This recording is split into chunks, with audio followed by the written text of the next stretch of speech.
Okay, it's a new day. So, what I thought I would do is just explain the New Zealand legal action and the International Criminal Court legal action and how it ties in because I realise that I probably have spoken fairly superficially about it, but it's a really, really uh, important story to show people that our justice system is not ours. And when you look at the oath that the judges take, they take an oath to protect the Queen. They don't take an oath to protect the people or the country, the Queen. So think of it as the Queen's Guard, because that's what these judges are. Relentlessly ruling to allow your death and destruction by chemical weapons use right across the country. So in May, I had a case against Mayor Goff since October last year that's progressed through the court. That's another story I'll come back to, for the mass theft of all of our public land for the sustainable agenda of the UN for 2030, where we'll be completely divested. But let's go back to the poisoning. In May, I put in a case. I'd been working on it for a while in preparation, but I'd been speaking to the president of Federated Farmers, who then got up and defrauded farmers on public television on May 28th for the cheap fact of getting compensation for the farmers who have had their animals slaughtered without compensation. But having spoken to her for the 2 weeks prior, I know that she knows that M. bovis is bogus. It's a part of a normal, healthy ecosystem all around the world. It's just a mutated cells. But I'll come back to that too. Okay. I put it in urgently on May 28th, a rush job, definitely, an injunction to stop the use of this chemical across our ecosystem. Multiple chemicals, many more chemicals than 1080 are being used. Britificum, PAP, they're all torture poisons, they're all horrendous. Okay, I noticed in the Hawke's Bay there's cyanide just up the river from the Havelock North water supply again. So maybe they're trying to kill you off this time. Last time it was 1080 poisoning that made a whole lot of you dead and sick, and this time cyanide's gonna... Well, I think they might say it's in bait stations and need to check. But anyway, just provoking. Okay, back to the story.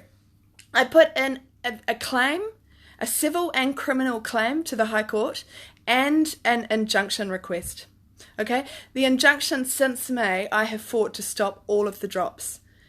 Okay, and I managed to. They were all supposed to start in July and June, July. I managed to stop a lot of them by the force of leveraging my claim with all the people involved. Okay, I put it in. Justice Fitzgerald ruled to set a hearing date for the interim relief, the injunction, in August 21st, which I've had a 3-hour hearing in the High Court. I argued that she was deliberately setting that date after many of the poisoning drops would happen, and that it needed to be set at a time where it could prevent the drops. That's the point of an injunction, to prevent the harm. She refused. But she did provide approval to apply for interim relief, which means you just apply for interim relief but earlier to the duty judge. So I did that. It went to Justice Churchman on July 19th. I was forced to do that because I'd managed to sort of hold off the drops just from dialogues and letting people know that they would be, accountable, that I was working on who was individually criminally liable on this crime. Because the International Criminal Court, they prosecute individuals who are criminally liable. So they don't prosecute companies or governments, okay? They prosecute individuals. So then the Ludgate drop was happening, so I made the interim relief application to the High Court for the Ludgate drop. Justice Churchman ruled on that. Justice Churchman ruled with such a corrupted minute, and I must clarify, I use the word corrupted as just false facts, misrepresenting the facts, rewriting the facts. He totally misrepresented the claim that I put for his decision, literally used language that didn't exist in the claim. And it was just such an obvious fraud that I was able to, from that failure of the New Zealand judiciary, I was able to persuade the International Criminal Court to accept the case for review. Because the International Criminal Court only accept cases, they only take jurisdiction on cases. So currently they're reviewing, and if they take jurisdiction, they will prosecute this crime. in New Zealand, which is what we want because that's our only chance of ending this 60-year crime. But since Helen Clark, Jacinda Ardern's mentor, or Helen Clark's protege, Ardern is now in power, carrying on her program that she institutionalised into government with $50 million in the 90s. But it is essential that the ICC can only take jurisdiction when it is clear that the New Zealand judiciary has failed. Okay, they don't replace national judiciaries. They only come in when it's clear that the New Zealand judiciary are unable or unwilling to prosecute in a manner consistent with justice, when they're prosecuting in a manner to shield those who are criminally liable from harm, which they've done, and I'm repeatedly, and that's because it's the Queen, Governor Reddy, and the Prime Minister, Jacinda Ardern, who are the superiors under the law responsible for this crime. Ardern can remove all the agency heads through the State Services Commission legislation, State Sector Act, and it's her program. She put $436 million into the Eradicate Predators program, Predator Free program, all the biosecurities fraud stories, from TB to Mycoplasma bovis to artificially injecting animals with TB by using Mycobacterium bovis, and it's all the same thing. So this is a massive fraud, and then what the point of poisoning the country is to defraud the country out of sovereignty, effectively, by the new global carbon tax and trade mechanism that replaces our currency eventually, and engineering our economy to the tax mechanism of carbon, which gives the financial mechanism for global governance by 2030. And all of the Paris Agreement mechanisms, they enable inspectors to come in and demand you're doing this and that to meet your carbon quota. Well, let's face it, if they're poisoning the forests en masse and poisoning all our water en masse, do you think they're unsettling the carbon quota? I think so, because let's remember, zero carbon is zero life. Zero carbon legislation is zero life. Okay? Carbon is what you breathe out, carbon dioxide. Okay? Do you think the Paris Agreement tries to tax carbon monoxide out the back of your car, your car exhaust? No. No, not carbon monoxide, not the pollution. They tax your bad breath and the carbon dioxide that the earth breathes in to stay alive, that the water, the ocean, breathes in to stay alive, that the plants breathe in to stay alive. Carbon dioxide is the breath of life. It is the furthest from a pollutant in the world, and they have rebranded it to the generation stupid as the greatest pollutant in the world. It's just unbelievable. Carbon dioxide is 0.04% of the atmosphere. That's 33 molecules out of every 86,800 molecules. And guess what? Out of the 33, only one is industrially induced carbon. Only one molecule out of every 86,800 molecules. What are the rest of the molecules doing? Try a few of those molecules as carbon monoxide, the actual contamination out the back of our exhaust fumes. But no, they ignore that. That's not taxed. Why? Because that tracks back to the industrialists. That makes them criminally or financially liable for their crime of producing dirty fuels, not clean fuels, and or energy, dirty energy, not clean energy. And it tracks back to the industrialist automobile makers. So I'm digressing, but what I'm trying to say is that they are artificially creating this climate change myth by mass contamination with the most toxic poisons across our water and bush. But what they're taxing is the breath of life. And what they're not doing is stopping the direct contamination. I appraised the New Zealand First policies before they went into Parliament, and I went, are you kidding? You want to streamline the Environmental Court? They say that. We want to streamline the Environmental Court. That means, erase justice.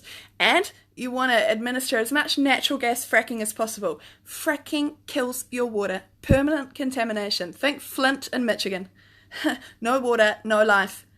Poison on all the poison is the way to kill all the groundwater sources, and that poison leaches into the underground water sources as well. But fracking kills all the underground water sources. They are killing water. They are killing life. Okay, but let's go back to the claim. So Justice Fitzgerald refused to protect you and scheduled the hearing when everyone would be poisoned by then. Justice Churchman then, completely violated justice, and so had New Zealand accepted for review for jurisdiction to the International Criminal Court. okay, on July 23rd. So my application went in on July 17th to stop the Luggate drop on July 19th. It was delayed a few days. July 19th, he came out with his minute. The Luggate drop had already been really delayed, basically, because of this. He came out with his minute denying protection. I applied to the UN and the International Criminal Court. I lobbied to the UN and the International Criminal Court, and they accepted my claim on July 23rd for review. Now, it's essential that I then continue to go through the New Zealand court process. So I then, obviously, because other drops were due, the West Coast drop, things like that, so I applied again for another round of interim relief.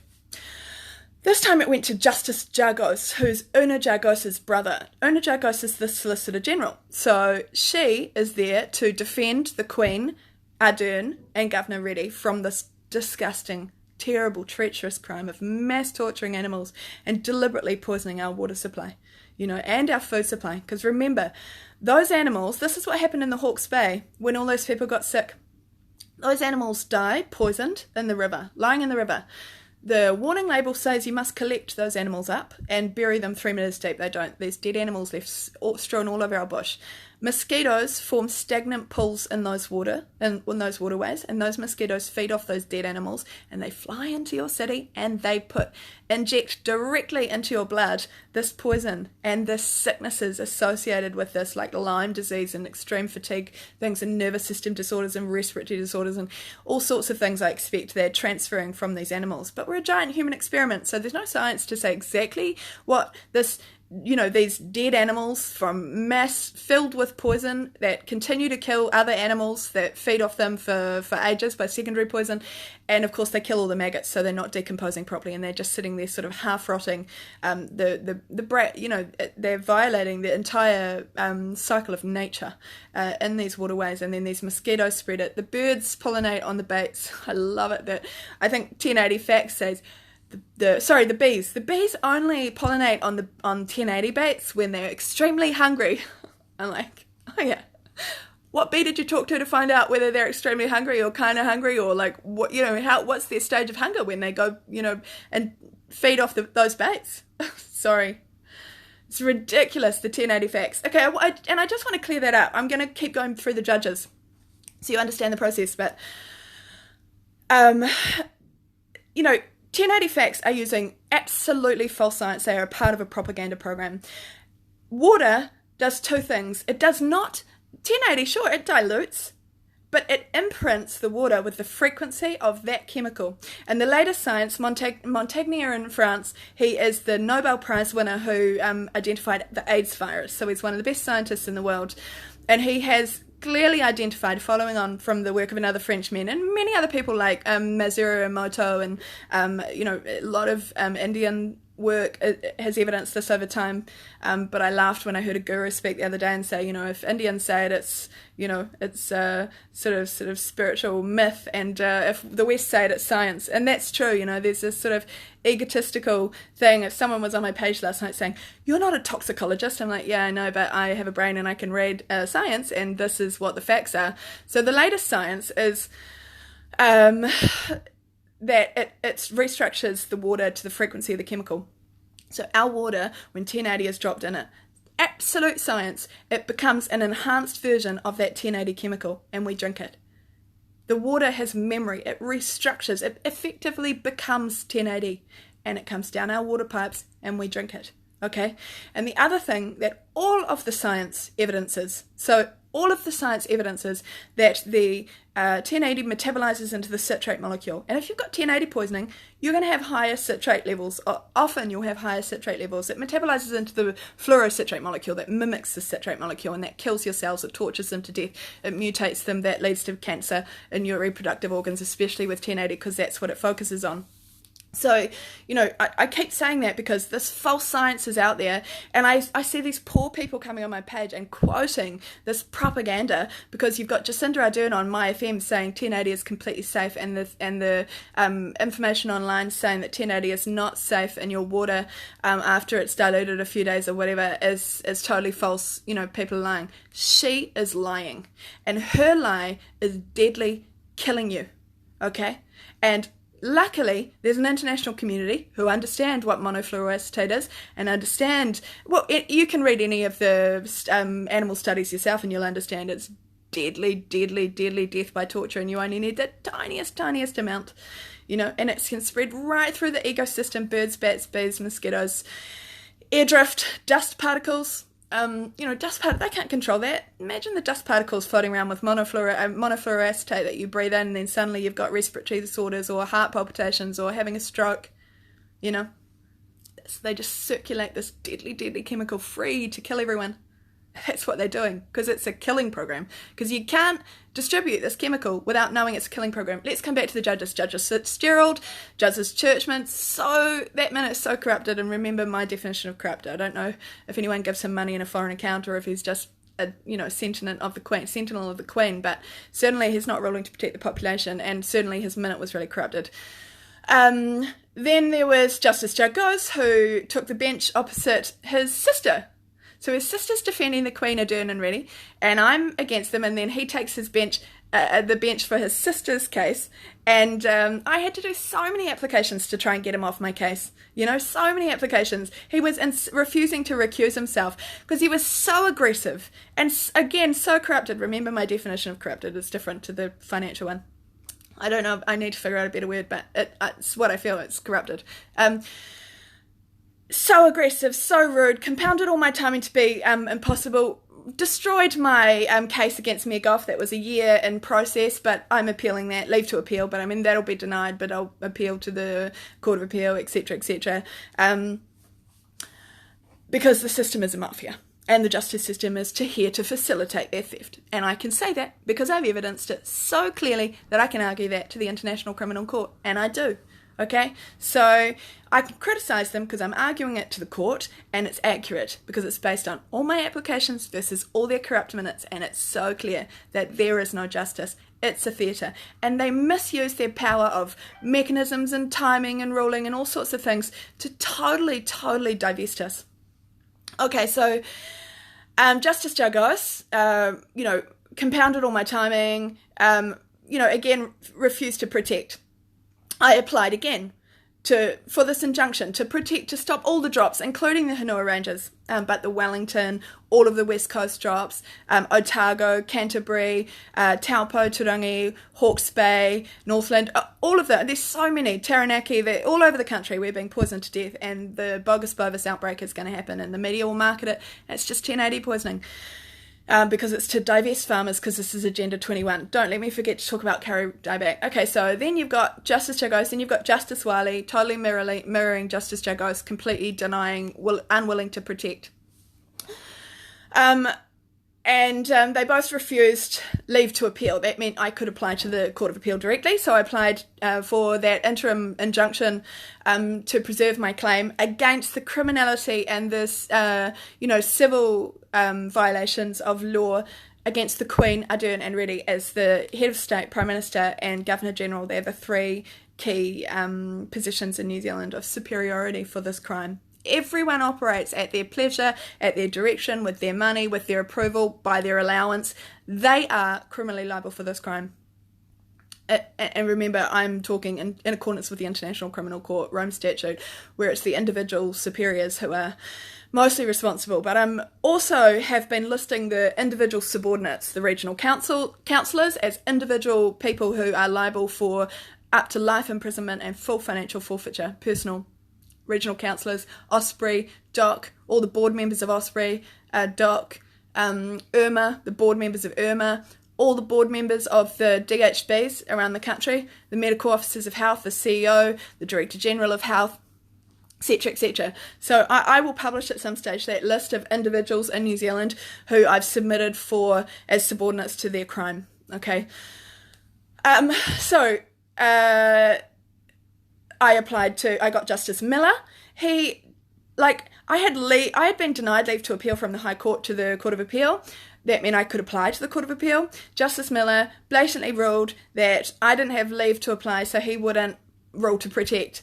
I gave him 3 minutes, at least 2 minutes, that clearly stated I had been denied leave to apply to appeal to the High Court, to the Court of Appeal, so I could appeal directly. It sounds complicated, but That's because the justice system is out of date, it's superfluous to use, all those judges should be removed, and we should redesign how the justice system works, because justice is about equity. Justice is about what is just and right and fair. Justice is about protecting life, health and property, and our judiciary are failing us. You know, they're not doing that. They are administering the crimes of these people who are stealing all our land. Okay, so I just want to go into the private property thing. Well, no, I'll come back to that. Okay. So, I was going to say, well, the private property is one thing, but I think, you know, if my claim is successful, the Queen is finished, because she's been mass poisoning her population. And I meant to check this morning if the Commonwealth had, if all the Commonwealth countries have fluoride in their water, for example, which is a neurotoxin, it dements your brain, you know, mental illness from fluoride, absolutely, depression from fluoride, absolutely, same with 1080, but they deliberately put it in our water to do that, to subdue the population. In war, it was used to subdue the prisoners, dope them up. And it's a daily dose of fluoride, and we have no idea, because it's in our water, it's in our soup, it's in so much of our food system as well. So, you know, that's our government who are doping us up. It's so illegal. People are so unaware of it, you know, because we're trusting. But I was going to say, you know, I think my policy, I said to someone the other, like a few years ago, I think my policy is that people should vote for the Queen, or the countries should vote to appoint the Queen. You know, there's one Queen, she's a little old lady. All of our judges rule to kill us, and this random allegiance to this little old lady on the other side of the world who's killing us by chemicals and subduing us by chemicals to keep us submissive to her rule. That's what's happening. You can't argue that it's not that.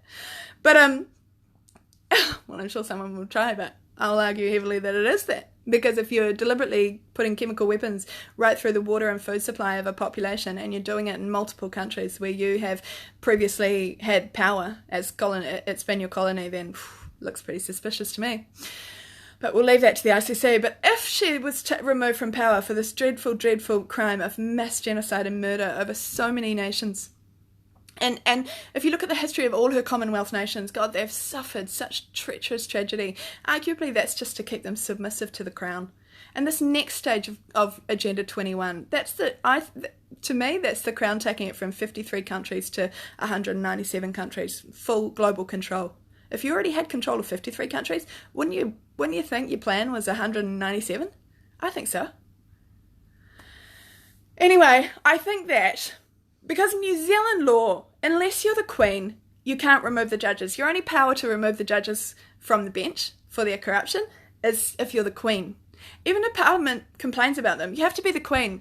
So I would like to be appointed Queen for at least one day, and I'll fire all of the judges.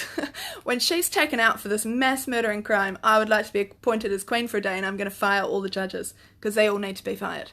Because they're all corporatist sentinels. They are there to protect the richest people in the country and those who are loyal to the Queen, and they will screw everyone else, you know. And I've experienced this from them screwing me and my family personally, because I did a massive development to transition the dairy industry and the agriculture industry to regenerative farming and sustainable agriculture to help New Zealand, and then I was completely divested, like targeted with sabotage, because of course my plan to, on a large scale, help farmers and help New Zealand totally contradicted their plan to divest farmers and poison New Zealand, you know. So, and they divest everyone who gets in their way, but that's another story again. Okay, let's go back to the judges. So, we have, so this has turned into a war on judges, but rightly so, because they're completely corrupted. They're not ruling to protect. So, you've got Justice Chikos, Justice Wiley, then Justice Miller in the Court of Appeal, lying on his minute. That's what they all do. They lie on their minutes. If you look at what they say and then you look at the claim and then you hear what was argued in court, they lie. Flat out misrepresent what was said. So then I went to the Supreme Court. The registrar, Kieran McCarran, who's like the guard dog of the Supreme Court's judges. So I think I got up to 8 applications to the Supreme Court for the injunction to stop all of these drops, including Hanua. And Kieran is quite literally unlawfully denying all these claims on behalf of the judges, because he doesn't have the power to do it without their instruction. So, you know, and each of these failures I argue to the International Criminal Court as a failure of the New Zealand judiciary. And remember, I argue to the New Zealand court because I want them to protect their population, but their failure forces the ICC to take jurisdiction. It's deliberate, it's perpetual, and they seem to have this arrogance where they probably, they've been in power without challenge for so long, they probably can't believe that the ICC will actually take jurisdiction over them and hold them accountable. But I have put each of these judges individually to the International Criminal Court. They are criminally liable for this crime. They are part of this group crime. They are misusing their position on the bench to rule to enable this crime, So I am arguing their criminality to the ICC, and we'll see what happens. But I hope for the sake of this country that I win. Anyway, how to make enemies with all the judges of New Zealand. But, that's what has to be attempted, because at the end of the day, they are killing this country. They are the highest authority. They have the power to stop these programs, to completely stop these programs, to rule to protect, and they're not. Okay. And they're shielding those who are liable from the crime because they're the Queen's men. They're not the people's men. They're the Queen's men, and they're the corporate's men. They all come from massive careers in corporatocracy in these law firms that enable these mass crimes to divest the normal people and enable certain people to accumulate the wealth. Okay, so then it went to the Supreme Court. Then it went... Oh, and that's right. Also, Justice Jagos, the Solicitor General's brother, against the, she's representing the other side, forced me to separate the civil and criminal claim. I had to reapply to the district court. I applied to the district court. I got Judge Ryan. Judge Ryan said, I won't take jurisdiction on this matter because it's in the High Court. Well, remember, the civil claim was separated from the criminal claim. So the civil claim is in the High Court, but they were refusing to argue the criminal claim, all the Crimes Act violations, the International Criminal Court Act violation, which is International Crimes and International Criminal Court Act 2002. So they, Justice Ryan sent it back to the High Court. Remember, so I had it going from the High Court to the Court of Appeal to the Supreme Court, relentlessly applying to the Supreme Court, and then from the High Court to the District Court sent it back to the High Court. So I had a 3-hour hearing at the High Court with Justice Wolford, which was completely predetermined. I've asked for a recording of that hearing, and Justice Wolford's denied, because if you heard that hearing, you'd be fucking terrified about what is happening to your life and your country, the threat against your life, your health, and your property. Because this agenda, this biodiversity assessment, leaves New Zealand with no people, and the way they're doing that is poisoning us to death. And that's the UN plan, and Ardern is putting that into action. She's divesting the primary industry right now with these fake disease narratives by poisoning you, then branding it as a fake disease, branding all the livestock reactions as a fake disease, and then slaughtering mostly healthy herds. She's just slaughtered healthy herds for something she can't test for, because if you tested for it, you'd realise that it was actually 1080 poisoning, high citrate levels, etc. But, okay, so it gets very confusing, but the Solicitor General's deputy showed up at the hearing. He threw out a few adjectives and adverbs as his defence. No substantiation, not for it, no justification, no argument at all. At all. Maybe said 3 sentences. This is a vexatious... there's no argument here. There's no reviewable error. We haven't done anything wrong. We're not mass poisoning the population. That's Ardern, And it was completely predetermined. And again, the minute came back, and it was shocking. I mean, it just totally, if you read my claim and then you read the minute, you go, oh, that judge is just a joke. Clearly he's protecting the system. Clearly he's protecting the Queen. He's not accurately or fairly reflecting any of the applications at all. And he's, again, ruling not to protect. He ruled that the court doesn't have the power to stop a government program. That's bullshit. The court does have the power to stop a government program. Okay, so... the next thing was that he sent the criminal claim. He refused to take the criminal claim in the High Court, refused to give the injunction or let the claim go forward in the High Court. He sent it back to the District Court. So I had to apply again to the District Court. I got Judge Dawson, who I've had on another case, who was vilely mean and aggressive and rude and horrible, and should not be on the bench. I just think he's the most terrible human being after another experience I had with him. But that's kind of how I feel about all the judges. So I got Judge Dawson, and he ruled again, they do really vague minutes. Oh, no, sorry, my decision is that it has to go back to the High Court jurisdiction for the same reasons as Judge Ryan said. Well, Judge Ryan said those reasons. It went to the High Court hearing on August 21st. Judge Wilford said Judge Ryan had no right to say that, so he rejected it and sent it back to Judge Dawson. Judge Dawson then says the same thing as Judge Ryan, so it goes back to the High Court. So then I've applied, and again, here I am pushing applications at the Supreme Court at the same time, but so I apply again to the High Court. I get Judge Wiley again, who's already mirrored Justice Jagos before, and and he refuses it on a technical point, like Section 29, one part was missing, which is just ridiculous. You don't refuse to order protection of a population based on a technicality on the rules. That's ordering the death of your people based on a little technicality and a rule and a part of a legislation. That is not the law of equity. That is not why they're on the bench.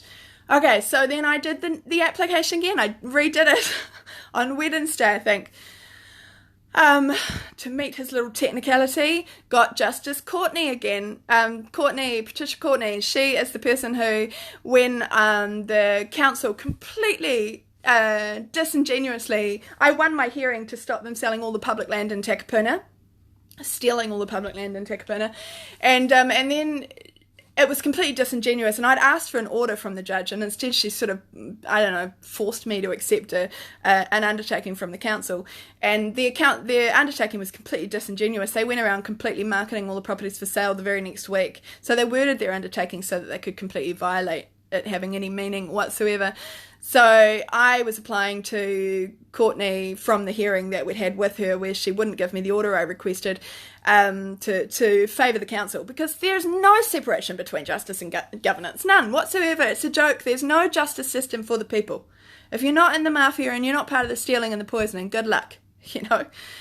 Anyway, she suspended justice for a month and a half. Multiple applications to reschedule the hearing that I couldn't make in August. It's just a joke, and then Justice Jagos forced that hearing, knowing I said, "I physically impossible to come to that hearing for me. Can you please change it?" No, he didn't. He left it there. So they had a 3-day hearing that I couldn't come to because he refused to, because he's a bully and he was working for his sister and he was scheduling my timing so my cases were impossible. So then I get Justice Courtney again yesterday, and she refuses orders to protect. But here's the thing. So that is the history of my injunction. 4 courts, more than 8 judges, probably over the district court charging sheets and the applications, all the applications, well over 20 applications. And so the crazy thing is that then I updated it on Wednesday, and then I was like, I was told, this ex-doc lawyer, Sue Gray, has put in an injunction application. And I'm like, what? I've just been fighting for that injunction to stop the Hunua Rangers drop and everything, and I'd been, lobbying the UN, and I'd been lobbying ex-leaders of the UN, and lobbying internationally heavily because they can't poison the water of 60% of Auckland, 1 million people. So huge effort going into stopping Hunua. I even invited all the gangs to get involved because they've got just as much right to be part of politics as anyone else, and they should be a part of politics because it's the most poor and vulnerable people who are the most hardest hit from this poison with the way that they're targeting it. A lot of the water reservoirs hit you first. Shit, I have to get that. Wait.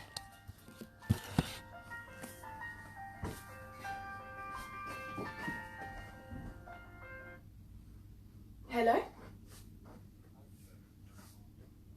Okay, give me 2 minutes. Thank you.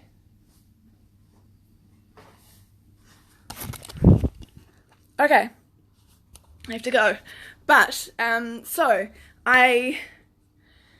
So this lady, Sue Gray, who always does superficial applications, so she does applications that will change the rules or delay a drop, not ever to stop a drop or delay a drop. No, that's been me relentlessly. Such a hard fight to try and stop the Hunua drop, but she does things to just change the rules around. They rubber stamp the approvals on all the departments, and they've rechanged the legislation so many times to facilitate this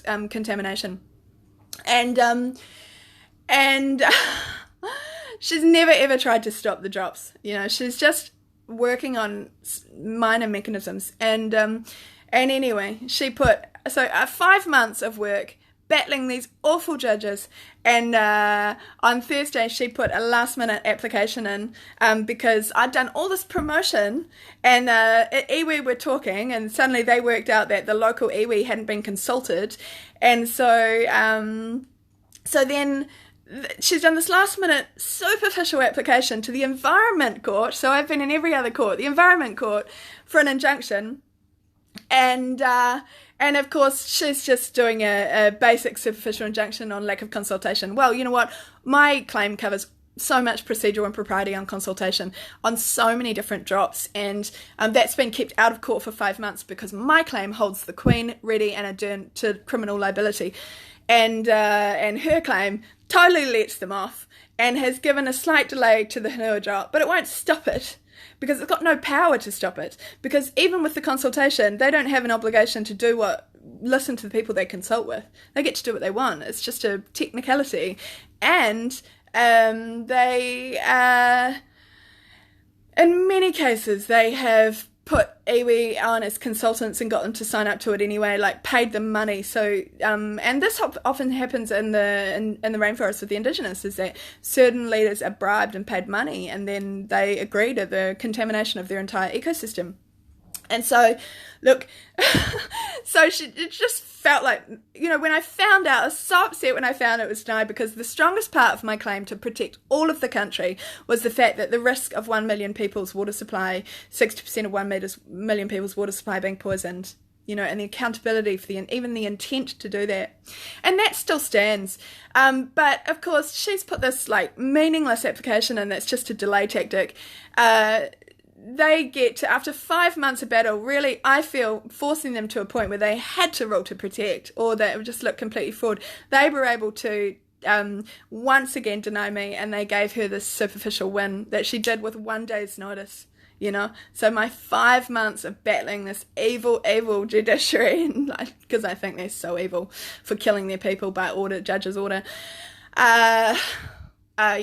not evaporated, because it still proves that the judiciary chose the superficial claim over my claim with such a long legacy of being denied justice, which means they're still doing it to shield those who are criminally liable from justice.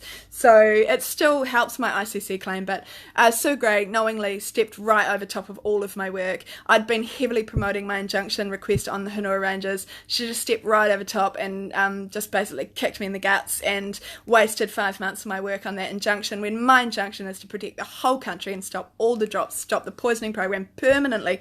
Hers is a little delay. They'll work out the consultation thing and all the poisoning will go ahead.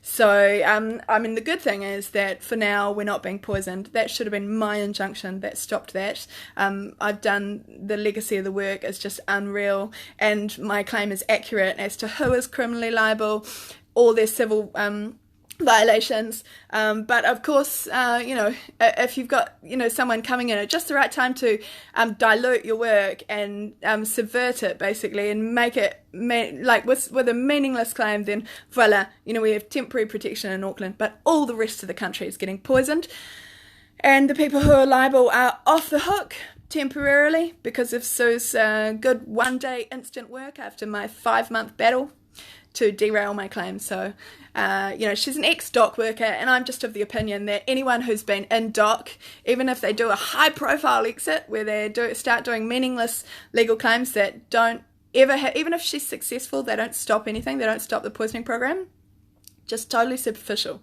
To me, that's controlled opposition, But who knows? All I know is that after 5 months battling for that injunction, she's just derailed the crown jewel of the possibility of protection, which is the Auckland water supply.